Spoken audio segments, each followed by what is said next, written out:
College student is now facing up to 15 years in prison over a WhatsApp joke about Benjamin Netanyahu, and that is exactly why this story has people so disturbed. The message that got her arrested reportedly said, "Netanyahu, if you can hear me, drop some bonbons for us capstone students in Ocean Bank Convention Center." To most people, that reads like messy internet humor, not a real threat. But the case still moves forward. The student is 23 years old, was arrested, and hit with felony charges. At the hearing, the judge said an objective person would not see it as a joke and found enough for probable cause. Her bond was set at $5,000. What makes this even more unsettling is that people are now wondering how a private WhatsApp chat even turned into something authorities could use like this.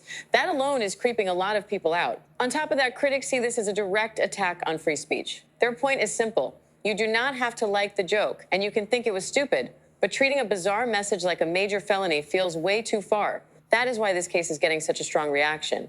For a lot of people, this is not just about one bad joke anymore. It is about whether private chats are really private and whether speech suddenly becomes criminal when it touches the wrong political figure. What do you think? A college student in Florida got arrested for telling a Netanyahu joke. I know, you're like, Florida has colleges? A Miami University student, which sounds like an oxymoron, told a joke about Netanyahu and then got tried in court. And unlike Netanyahu, she showed up. She's 23 years old, so like not even a third as old as Israel. And she made the joke on a school WhatsApp, which I could have told you was not a great idea. Try Instagram, it works. So she says, "Netanyahu, if you can hear me, please drop some bonbons for us capstone students at Ocean Bank Convention Center." Let's break this down like Netanyahu does buildings. So first of all, she said, "Netanyahu, if you can hear me." Spoiler alert, he can. Have you heard of Palantir? She uses the term bonbons, which apparently is Gen Z slang for bombs. Dead ass. Back in my day, bonbons just meant little chocolate, okay? And they were good. They were good. They were the bomb. I think she's like, oh, she's asking Netanyahu to drop little chocolate balls on her university, but we know that's not real because Netanyahu would never airdrop food.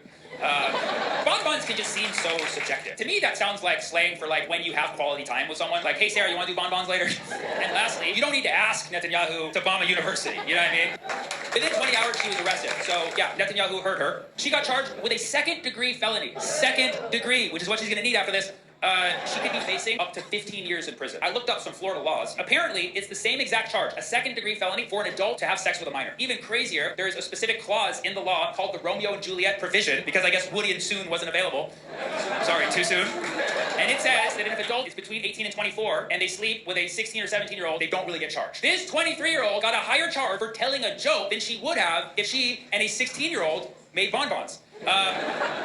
Jeffrey Epstein slept with hundreds of minors in Florida, and he only got 13 months. Yeah, just ask Pam Bonbon. Now, I'm hearing a lot of people say, oh, I bet the judge was Jewish. Don't do that. As a Palestinian, I'm done with people conflating anti-Semitism with the fight for Palestinian liberation, okay? I'm done with it. That said, the judge was Jewish. But that's not the point! What's actually really interesting about the judge, Mindy Glazer, is she already had a viral moment many years ago in 2015 when she was on a court TV show, and a convicted felon came in, and she recognized him from her middle school and gave him a lesser sentence, which was actually very heartwarming. She let him off with 10 months in jail. But then this college student who tells one joke on WhatsApp, 15 years. That just shows our justice system is bonbons. We all know that's not why she got arrested. It's who she was talking about specifically. Like if she had instead said, hey, Kim Jong-un, if you can hear me, can you drop a little missy on my uni or whatever?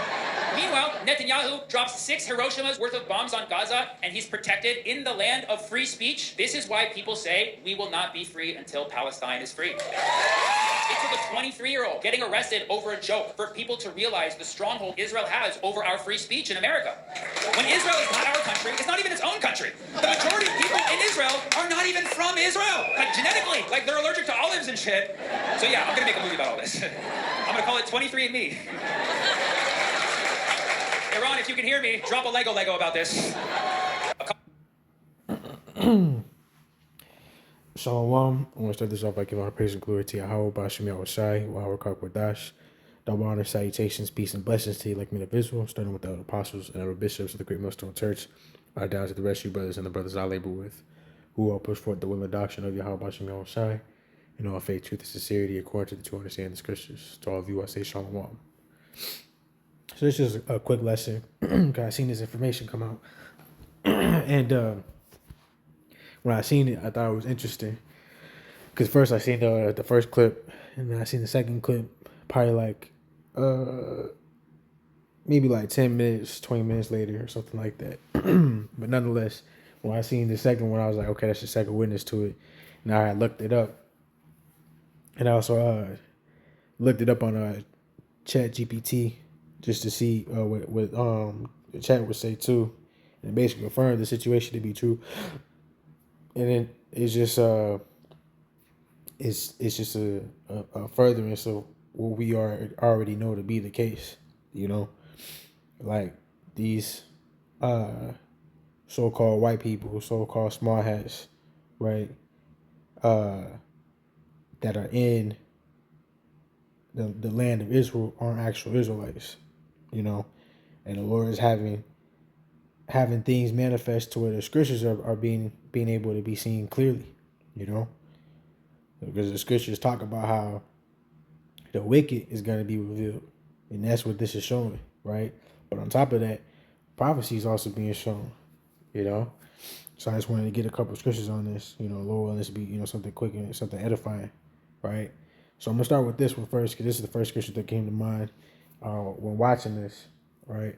Because this is them trying to hush people and penalize people for speaking the truth, you know. So if it's some, you know, regular Jake and a woman at that, you know what I'm saying, she seemed to be a Northern Kingdom, you know what I'm saying, Eve, you know, or the elder from North Carolina like to say, you know what I'm saying, Eve, Marie, and Pocahontas, you know what I'm saying. So this just look to be like a regular, you know, Maria, you know, Eve, basically, right? Ultimately, an Israelite, Northern Kingdom Israelite. How much more those that know that they're Israel, those that are actually speaking about the things that is true, you know, speaking this truth, right? The true wisdom, knowledge, and understanding of Yahweh Bashim Yahushua according to this Bible, you know, the words that actually cut these people and who they really are and what they really do, you know. The dude in the second clip, it was one thing he had said that was completely the hell off, because, you know, his ass, him being, you know, Palestinian, as he said, right? He talking about the world ain't gonna get better until Palestine is free, and that's off his hill. The world not gonna be free, and the world not gonna be good or set back in order unless Israel, right? The true Israel, you so-called blacks, Negroes, like you so-called blacks, Negroes, Latinos, right, and Native American Indians. Those are the true biblical Hebrew Israelites. Once they get put back in the state that they need to be in, right, which is no longer being at the bottom, no longer being at the butt end, no longer being in captivity, but once they get put back in the holy state that they're supposed to be in, that's when everything gonna be put right side up. Because right now the earth is out of course, right? The earth is beginning to the hands of the wicked. When the Lord, he gonna come back and he gonna put everything back in order, right? Through his only begotten son, Yahweh Shai, right? So just to get this, is Amos 8 and verse 11. It says, "Behold, the days come, saith the Lord Yahweh, that I will send a famine in the land, not a famine of bread, nor a thirst of water, but of hearing the words of the Lord." Right? And the words is these books. It's like is this book, right? The being the Bible and the books that it consists of, you know, Old Testament, Apocrypha, and New, right? So you can see with this, this is more things added to their agenda of trying to persecute us for speaking the truth, speaking what is, speaking the speaking righteousness, which is the Lord's word, you know. And just to add to that, this is Psalm 56 and verse 5. It says, "Every day they wrest my words." It says, "All their thoughts are against me for evil." You see? And it says in the NLT, "They are always twisting what I say. They spend their days plotting to harm me." And that's exactly what they do. And when you get this word, rest, right? WREST, right? Rest right here, where it's itazab, right? In the Hebrew, it says in the outline of biblical usage, right? Under this, the second definition, it says to shape, fashion, right? To make, to form, right? You see A, to shape or form. B, to form, copy, or fashion. You see, you also have where it shows to hurt, to pain, to grieve, to displease, to vex, right? So they doing all these things. They like I said in the NLT twisting. So they're forming it, trying to make it out to be something that it's not, you know. And that's how Esau always talks, right? When Jake gets to speaking truth and speaking unity and speaking, in a high frequency, right, of confidence and knowledge according to what is, right, what's actually reality, what's actually going on, which is these devils destroying our people, right? They take it like we talking in a way that's threatening to them, and ultimately it is a threat to them. It's a threat to them because they understand when we're put back in the state that we're supposed to be in, that's when they gonna be put back in the state that they supposed to be in. That's when they rulership is gonna be over. That's when they gonna be put in captivity. That's when, they gonna have to reap all of what they've sown. You know. So, in the meantime, in between time, what they're doing and what they're going to continue to keep doing is they're going to continue to keep trying to twist our words and try to defame us, demonize us, try to paint us out to be the bad guy, and that's what you see with the incident that happened at the White House dinner. They had reported news on, Jake shooting up the White House, and just a whole bunch of stuff. They gonna continue to keep trying to paint the picture of us Jakes, and it's gonna get fine tuned to the point it's gonna be pointing out those that know that they're Israelites to be the bad guy, and it's because they're plotting against us, right? They're plotting to destroy us. So it says, verse 6, they gather themselves together, they hide themselves, they mark my steps when they wait for my soul. You see? And then the NLT says they come together to spy on me, watching my every step, eager to kill me. And they were talking about in the video that this all came from a WhatsApp text, so that's why we got to be cautious about, how we move in regards to keeping ourselves, in a peaceful state, while we still in this captivity. We're looking to make sure that we not, wavering or tucking our tail for the Lord, but we not speaking in a way, that puts ourselves in danger, puts ourselves in positions to not, ultimately receive that salvation at the end of everything, So, I got another scripture right here in Psalms 10, because this is just further added to, these people in there, how they think and how they move and how they operate, right? Psalms 10 and 8. It says, I'm going to start at verse 7, right? It says, his mouth is full of cursing and deceit and fraud, right? Under his tongue is mischief and vanity. So how this man speaks is all a bunch of lies, right? It says, he sitteth in the lurking places of the villages, right? Everything you see how Esau, Edom, the so-called white man, how they move, right? Because the small hats, right? The juice boxes, they are a part of that house of Esau, Edom, starting with the wicked elite. Because the wicked elite, they do the small hats, and that's who the wicked is,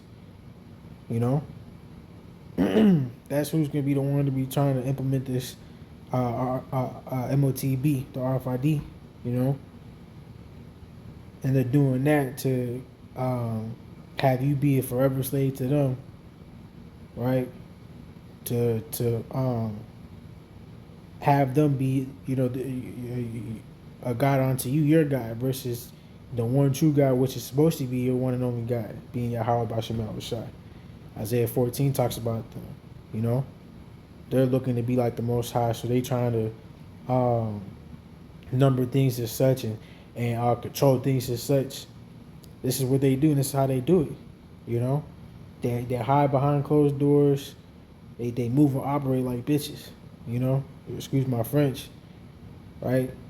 They don't come straight forward. They go behind your back and try to play all nice again, using smooth, soft words, but it's all lies and deceit, and it's a sword nonetheless. Because that's their blessing. Live by the sword. But it says he sitteth in the lurking places of the villages, in the secret places doth he murder the innocent. Right, his eyes are privily set against the poor. You see that in a slew of different ways. You see what's going on with ICE, right? You don't ever hear or see, nothing in regards to the people that got deported, them making it home. You don't see no videos or nothing like that from their family or whoever showing that they made it home. All you hear is they say that they gonna send them somewhere, but yet you don't see nothing.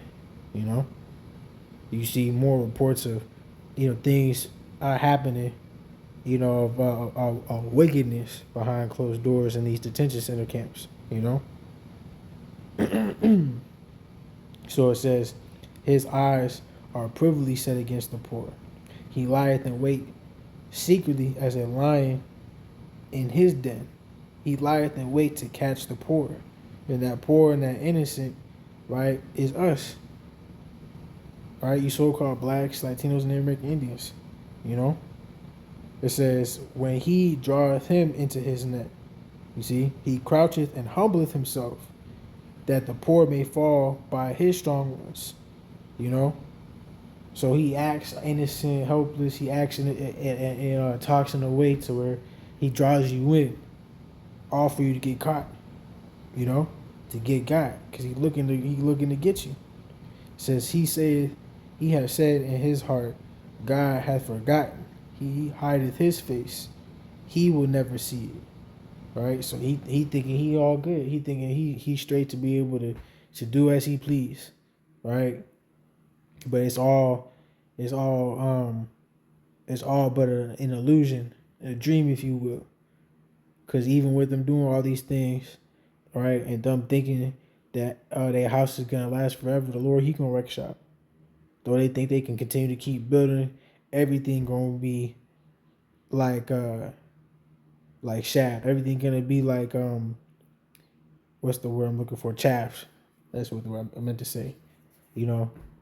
Basically, something that's easily gonna be burnt up.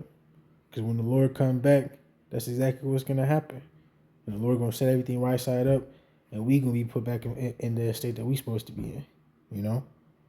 So that's why we don't worry about the things that they get done, because the Lord, he gonna have them in derision. The Lord, he gonna put them back in the state that they supposed to be in.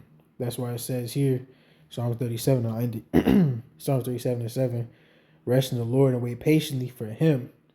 Fret not thyself because of him who prospereth in his way, because of the man who bringeth wicked devices to pass. You see? Wait patiently on the Lord. Don't get caught up and allow this man and his wicked devices and the things that he sets up to affect you. Right? What verses I'm looking for in this chapter?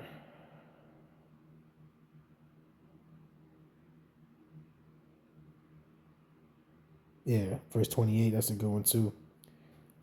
It's Psalms 37:28 says, for the Lord loveth judgment and forsaketh not his saints. Who are his saints? Right? Those that are Israelites that turn back to the Lord, that took the time to repent.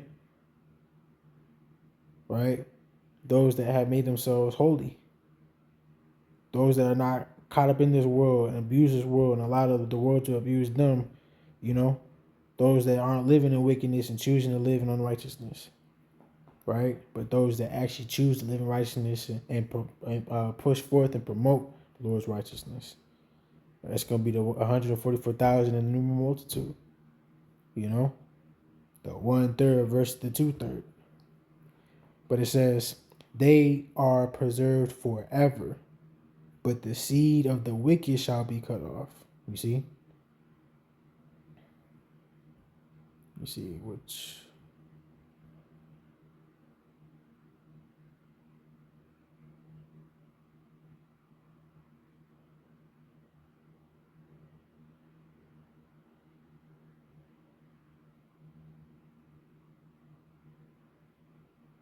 Yep. Yeah, current.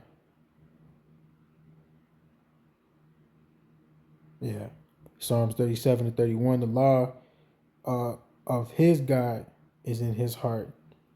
None of his steps shall slide. It says the wicked watcheth the righteous and seeketh to slay him. You see, that's just a continuation of the Psalms 10 and a continuation of Psalms 56. It says the Lord will not leave him in his hand, nor condemn him when he is judged. Wait on the Lord and keep his way, and he shall exalt thee to inherit the land. You see?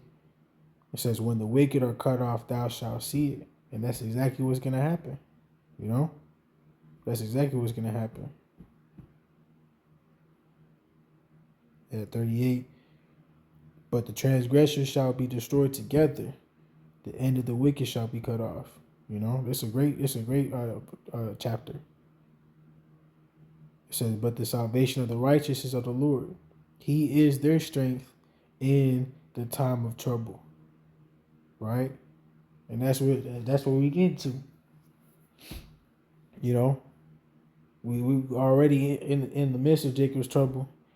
And you know that hour of temptation gonna come, right? But the Lord and those that have the Spirit of the Lord, those that are standing 10 toes for the Lord, seeking him 10 times more, right?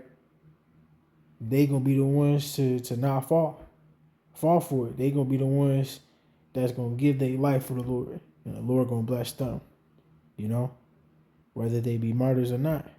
And that's the beauty of it. It says, and the Lord shall help them and deliver them.